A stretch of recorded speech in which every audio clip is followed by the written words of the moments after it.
इस्तीफा नरेंद्र मोदी का मांगना पड़ेगा भाई इमीडिएटली। ये क्या है, ये किस खेत की मूली है? जो मंत्री है, शिक्षा का मंत्री है, किस खेत की मूली है? इसके हाथ में क्या है? ये तो प्यादे हैं सारे के सारे मंत्री। ना तो कांग्रेस जनता पार्टी का कोई आदमी पाकिस्तानी है, ना फंडिड है। ये सब बकवास है, इसके झांसे में आने की कोशिश ना करो। गिरफ्तारी होगी तो मेरे ख्याल में ये आंदोलन इसको कहो या ये संघर्ष कहो या ये जायज़ बात कहो, राइट टू एक्सप्रेशन का जोर और बढ़ेगा, देश और इकट्ठा होगा। गिरफ्तारी तो जानबूझ के की जा सकती है, अदरवाइज़ गिरफ्तारी का तो कोई कारण बनता नहीं। अभिजीत ने पहले ही कहा है कि हम शांतिपूर्वक तरीके से अपना प्रदर्शन, अपनी मांग रखना चाहते हैं और देश के लोगों का ये अधिकार भी है और ड्यूटी भी है। और ख़ास तौर पे युवाओं को बार बार मैं तो कहता हूँ, युवाओं की ज़्यादा ड्यूटी है कि युवाओं में एक आदर्श को लेके बात होती है। वो अपने देश को कैसा देखना चाहते हैं, कैसा बनाना चाहते हैं। और आके जो एक रेगुलेटरी है, परमिशन लेना, तो रेगुलेटरी का मतलब उसका क्या मतलब है कि कहीं पे भी कोई ऐसी अव्यवस्था ना हो प्रदर्शन की वजह से। इतनी सी ड्यूटी है पुलिस की, सकारात्मक ड्यूटी है, नकारात्मक ड्यूटी नहीं है। पुलिस की ड्यूटी परमिशन देने की, प्रदर्शन को रोकने की बिल्कुल नहीं है।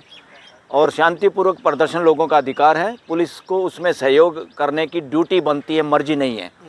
अगर पुलिस ज़्यादातर परमिशन नहीं देती, इसका मतलब है पुलिस संविधान के हिसाब से काम नहीं कर रही, किसी और आका की वजह से, राजशाही और तानाशाही की वजह से काम करती, किसी के इशारे से काम करती है। और मैं बार बार कहता हूँ, देश में पुलिस एक्ट और पुलिस का रवैया बिल्कुल राजशाही और तानाशाही जैसा है। इस देश में अभी बहुत परिवर्तन की ज़रूरत है।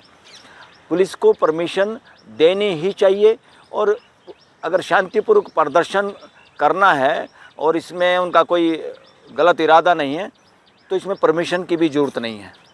क्योंकि क्या प्रदर्शन उसको कहते हैं कि देश के लोकतंत्र का शासनकरण होना, राजशाहीकरण होना। हर बात पे परमिशन, हर बात पे परमिशन, और परमिशन देने वाले परमिशन नहीं देते। क्योंकि क्या लगता है आपको, दिल्ली पुलिस किसके अंडर में है? होम मिनिस्टर के। कौन है होम मिनिस्टर? अमित शाह। अमित शाह क्या काम करेगा? जो नरेंद्र मोदी के लिए ठीक होगा वही काम करेगा, वही पुलिस को देगा।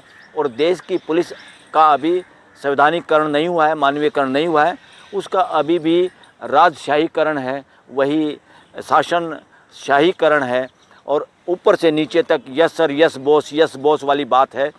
यहाँ पे नो सर वाली बात नहीं अभी पैदा हुई। देश के अंदर लोकतंत्र का मतलब है नो सर कहना सीखना, और नो सर कहने की हिम्मत हर कर्मचारी में होना, और नो सर कहने की हर ऑफिसर में होना। किसी मंत्री संतरी को सीधे से ये कहना, no sir, this is not as per the constitution, this is not as per the rule, this is against the human right of the citizen of the India.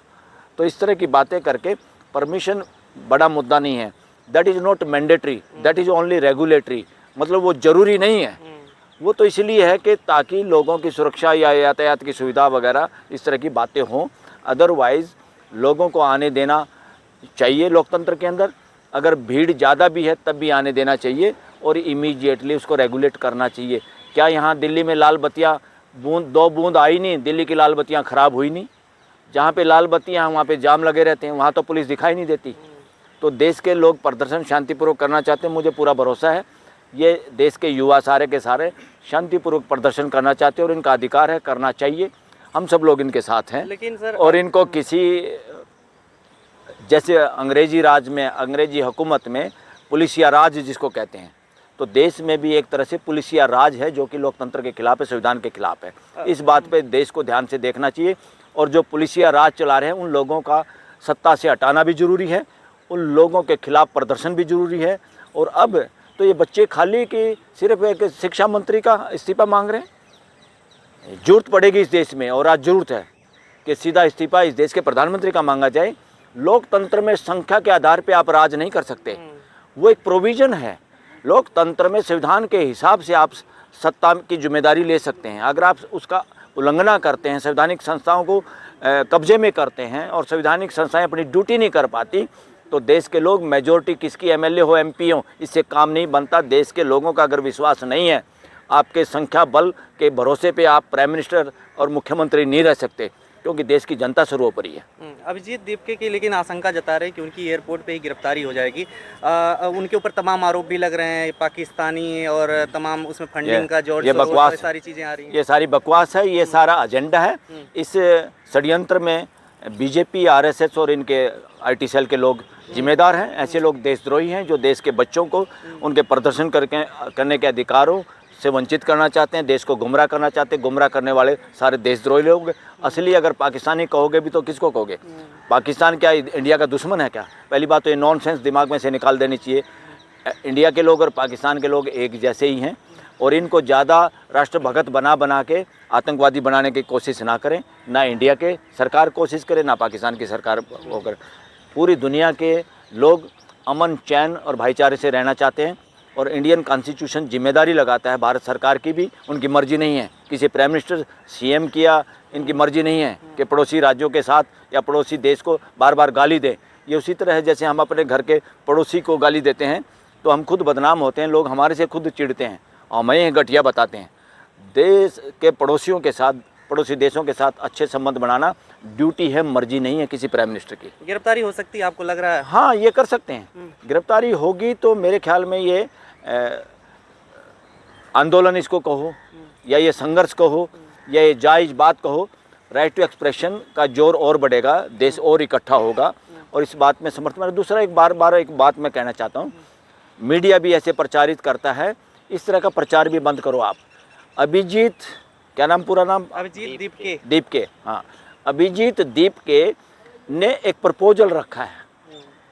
मैं इस बात को और तरीके से देखता हूँ, ये पॉलिटिकल पार्टियों के संदर्भ में भी इसको देखा जा सकता है। अभिजीत दीपके ने एक प्रपोजल रखा देश के सामने, कॉकरोच पार्टी का एक प्लेटफार्म क्रिएट कर दिया और बाकी लोगों ने उसको अनुमोदित कर दिया। जितने लोगों ने अनुमोदित किया ऑल आर फाउंडर्स, क्यों बिना उसके तो नहीं होता। एक आदमी कोई ट्विटर या किसी हैंडल पे सोशल उस पर कोई बात रख दे, उसको अगर लोग फूल ना चढ़ाएं, उसका समर्थन ना करें तो नहीं होता। इसलिए इसको मानव केंद्रित ना करके, एक अकेले पे केंद्रित ना करके, अब ये कॉकरोच जनता पार्टी जो है इस देश की युवा जनता की है खास तौर पे, और सीनियर जनता उसके साथ है, सबके साथ। आप साथ हैं कॉकरोच जनता पार्टी के? यस। ना तो कॉकरोच जनता पार्टी का कोई आदमी पाकिस्तानी है, ना फंडिड है। ये सब बकवास है, इसके झांसे में आने की कोशिश ना करो। जो लोग इसका प्रचार प्रसार कर रहे हैं वो आईटी सेल वाले हैं, वो इस देश के असली दुश्मन वाली भूमिका निभा रहे हैं। सर, जिस तरह से कॉकरोच पार्टी के द्वारा शिक्षा मंत्री का इस्तीफा मांगा जा रहा है, क्या व्यवस्था सही हो जाएगी इससे? नहीं, अकेले शिक्षा मंत्री का आप इस्तीफे की, ये तो चलो इनका, हम तो इनके प्रपोजल को फूल चढ़ाते हैं। इन्होंने कोई मांग तो रखी, इन्होंने कोई ग्राउंड पे आने की बात तो करी। बाकी अपोजिशन पार्टी ने तो ये भी काम नहीं किया भाई। ये ड्यूटी है अपोजिशन पार्टी की, मर्जी नहीं है कि अपनी अपनी पार्टियां रजिस्टर्ड कराए बैठे हैं और देश के पैसे से उनके दफ्तर चल रहे हैं, उनको फ्री कॉल और फ्री चीज़ें मिल रही हैं। तो ये एहसान नहीं है देश पे। हर पॉलिटिकल पार्टी की ये ड्यूटी है कि देश अगर संविधान के हिसाब से ना चले उसका विरोध किया जाए, और उसका विरोध करके अगर उनको लगे हाई कोर्ट, सुप्रीम कोर्ट भी इसमें साथ नहीं दे पा रही हैं, अपनी ड्यूटी नहीं कर पा रही है, इलेक्शन कमीशन सही काम नहीं कर पा रहा, अपनी ड्यूटी नहीं कर पा रहा, तो जनता की अदालत में जाना चाहिए, सड़कों पे जाना चाहिए। तो अपोजिशन पार्टी फेल हुई है, इसीलिए कॉकरोच जनता पार्टी रूपी देश के युवाओं को सामने आना पड़ रहा है और ये हम इसका समर्थन करते हैं। सोनम वांगचुक और प्रकाश राज जो समर्थन कर रहे हैं, दो लोग, हाँ। क्या लगता है ये अन्ना आंदोलन की तरह से कुछ ऐसा होने वाला है आपको? नहीं, इस तरह के इस बार देश धोखे में नहीं आएगा, झांसे में नहीं आएगा। अगर ये कॉकरोच जनता पार्टी के लोगों को भी लोग देखेंगे और इनको एक तरह से कंट्रोल करने की या सलाह देने की कोशिश करेंगे कि कोई ऐसा काम ना किया जाए जिससे आप सरकार के सिस्टम के जो लोग सत्ता में बने रहना चाह रहे हैं। आज किसकी हिम्मत है, क्यों नहीं इस्तीफा दिया? इसका इस्तीफा इसलिए नहीं दिया क्योंकि प्रधानमंत्री ने इस्तीफा नहीं मांगा। इसका मतलब असली गुनहगार कौन है? प्रधानमंत्री नरेंद्र मोदी गुनहगार है। इस्तीफा नरेंद्र मोदी का मांगना पड़ेगा भाई इमीडिएटली। ये क्या है? ये किस खेत की मूली है? जो मंत्री है, शिक्षा का मंत्री है, किस खेत की मूली है? इसके हाथ में क्या है? ये तो प्यादे हैं सारे के सारे मंत्री। असली गुनहगार कोई है तो प्रधानमंत्री पे पद पे बैठा हुआ आदमी नरेंद्र मोदी जिम्मेदार है, नरेंद्र मोदी जिम्मेदार है और गृह मंत्री जिम्मेदार हैं। इसके अलावा तो गलियारों में, देश के हर गली कोने, पंचायत में, सभा में सबको पता है। अब तो इस नाम से जाने लगे ये लोग। इनको देश का प्रधानमंत्री और गृह मंत्री भी नहीं कहते लोग, इनको कहते हैं गुजराती जोड़ी। तो ये हाल है। और ये दोनों इस्तीफा मांगना पड़ेगा, गृह मंत्री का भी और इसका प्रधानमंत्री का भी। असली गुनहगार ये हैं देश के इन, और देश के अंदर जो चंद घरानों का सब कुछ बेचा जा रहा है ये इसीलिए क्योंकि वहीं से 2 नंबर का सारा पैसा राजनीति में, राजनीतिक षड्यंत्र करने के लिए, एमएलए एमपी खरीदने के लिए, सरकारें गिराने के लिए, ये सारे उल्टे पुल्टे जो काम हो रहे हैं इसमें 2 ही गुनहगार हैं, मेन नरेंद्र मोदी, दूसरे नंबर अमित शाह। शिक्षा मंत्री तो बड़ा बाद में आता है, चलो वहाँ से शुरुआत ये नौजवान कर रहे हैं, अच्छी बात है। नहीं सर, सोनम वांगचुक को क्या लग रहा है, सोनम वांगचुक आने से कुछ होगा, इसमें परिवर्तन हो सकता है? और कल कह रहे हैं लोग कि लोग तो भड़का रहे हैं इस तरीके से कि नेपाल बांग्लादेश बन जाए। क्या नेपाल बांग्लादेश क्या बन जाएगा भाई? नेपाल के युवाओं ने क्या गलत काम किया?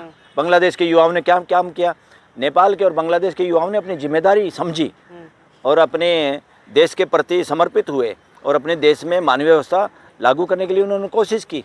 भारत का संविधान देश में मानवीय व्यवस्था के लिए, सत्ता परिवर्तन के लिए नहीं है।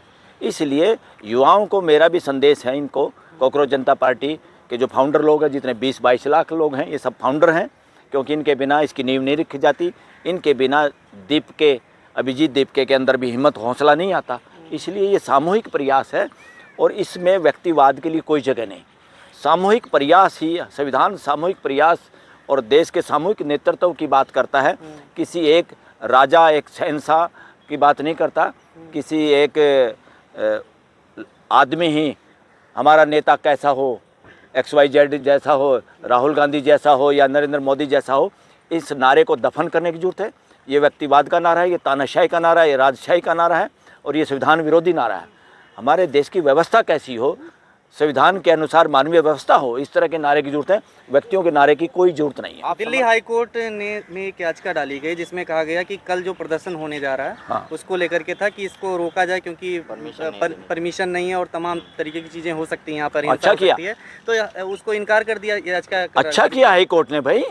अब देश के लोगों के इस तरह से कोई भी आएगा, सरकार की तरफ से कोई भी पिटीशन फाइल करेगा और लोगों को कहेगा आपको प्रदर्शन नहीं करना, आपको ये नहीं करना, आप नहीं रोक सकते देश को।